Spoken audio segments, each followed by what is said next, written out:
So it's like looks, huh? Yeah. Anybody else? Tell me what your first impression was. Anybody scared of it? Well, my first impression was I was excited because I have little brothers and little sisters, and sometimes it's hard talking to them, so I wanted to have the experience to see how it would be to talk to other children, to see if they would look up to me as much as I would want my brothers or sisters to look up to me. So that's how I was. I was excited to be in the program. So since you've been a mentor to other kids, Yes. have your own brothers and sisters looked at you in a different way? Well, not necessarily looked at me in a different way. It has helped me to be more patient with them in what they do. Aha. Because you weren't so patient before? No. No, really? How come? Because they were your own brothers and sisters, and you should be able to go, what, boom? Yeah, that's how teenagers think. Well, Really? that's how I think. Really? Like, How much younger are your brothers and sisters? right now my brothers and sisters are 8 to 10. 8 to 10. Yeah. So you're there, and so you just want to say, hey, look, okay, let's, because, you know, you're pushing them around, and they resist, huh? Yeah, you want them to listen. You want them to hear what you're saying. And when you're in the program, it helps you to be patient with the children, you know, because you were once young like they were, and you didn't listen. So you think that automatically they need to listen to you. So is this like what they call karma? Like you're getting paid, this is paid back? Are you all getting paid back for being not listening? Huh? I think so. Think so? Okay. Okay. What else was your first impression when you heard? I guess how do people find out about programs these days? You get a text message. Is that how it happens? How do you find out? And when you found out, what are the light bulbs that went off? And yes, go ahead. Or a teacher informed us about the program, and automatically I wanted to sign up because I love children. Do you? I really do. And I felt that when I was smaller, I didn't really have that person to look up to. I mean, I had my parents and they were a good influence, but I needed somebody else that I felt comfortable talking to about certain things, and I felt that I should, take part so I could be that person. So it was the lack of having a mentor yourself Right. that led you to want to be a mentor. Right. Anybody else? Give me that initial response. Yes. Well, I didn't find out at the same time that they found out because I didn't come into the peer counseling program till a little later because I had a different class and my schedule was changed. But about 3 days into the class, she immediately told me, "Oh, Nareda, do you want to be in this program? I think you'd be perfect for it." I was like, "Okay, well, like, what is it?" So she just told me about it, and the first thing was like, "This sounds really great. I'd be able to help a kid because I love children. I have a 2-year-old niece and a 3-year-old nephew, and I love spending every single day with them." Really? And to be able Do they listen to you? Oh, no. No. There's a pattern here. No, they do not. But then to be able to be with somebody a little older than 2 and still be able to help them and kind of be with them the same way that I can be with my niece, I thought it was a really great opportunity so I jumped on the bandwagon as fast as I could. Have you learned, since you've become a mentor to non-relatives, how has your relationship with your niece and your nephew changed, if it has?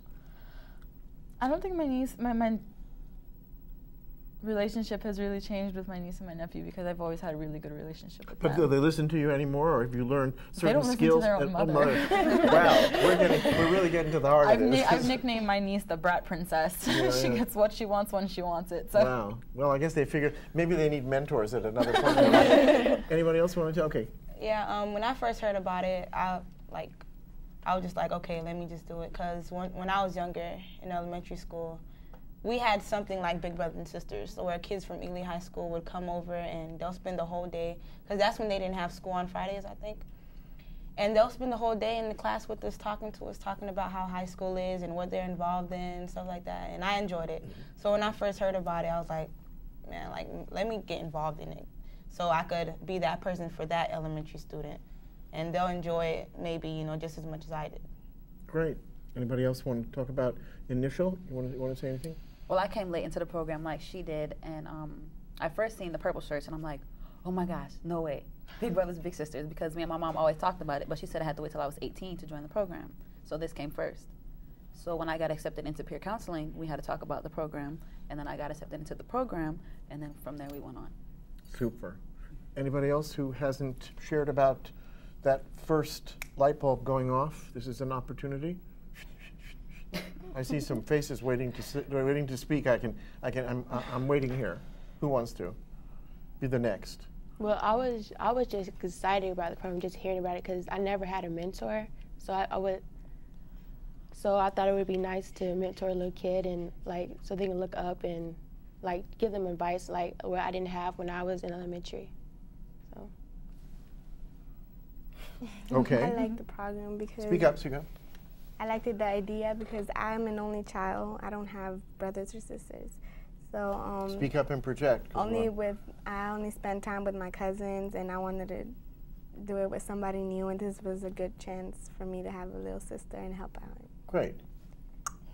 All right. See, it came to you by default. There, go ahead. When I heard about the program and I heard mentoring, I was like, but when my teacher was talking about how we would be mentoring little kids, I was like, oh, I really want to do this because I want to be a child psychologist, and I was like, this would be like a really good start. Super. Before we even talk about mentoring, what's it like not to have a mentor? What have you observed among the kids or among yourselves, because some of you don't have this? What is it that a mentor is able to do for people? Yes. A mentor, they're just basically there to help out, or just be there for you, really. Because when you do have a mentor, you know you have someone that'll always be there, that you could call on and really share with, and when you don't have one, it's like you don't have anybody that'll really have your back or give you a good advice if you're struggling with this situation. So a mentor is just really there to just, I don't know, they'll have your best interest in mind and help you out pretty much. It's a big responsibility, no? Yeah. You take it very seriously? Definitely.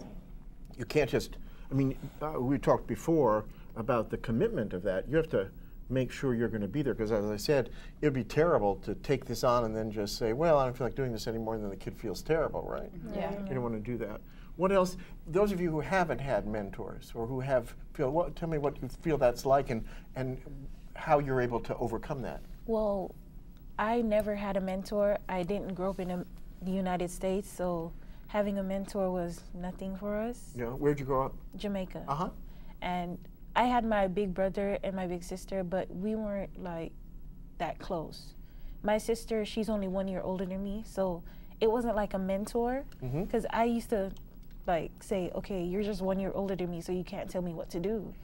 So that's the way that I felt. But having a mentor helps you to open up, that you tell them things that you would never think of telling your parents. Like, say you have your first boyfriend, your first crush, first kiss, something like that. That's what you tell your mentor, something that... Really? You can't tell your mother that? Your mother wouldn't want to know that? You'd be scared to tell your parents this, because you know how they'll overreact. Yeah. Being a child, how I grew up, my parents overreact a lot. Do they? Yes. Caribbean parents are very strict when it comes to raising their children. Yeah. So that's what having a mentor to me would So be. it's a safety valve. You're there. Yeah, what else? Well, I kind of agree with her because I didn't grow up without a mentor either. I was the oldest daughter in my family, and I was the oldest daughter in a single mother family. We were living only with my mom. She'd go to work in the morning. So around 10 years old, I became the second mother of the household. So, how many other kids? There were three. Three.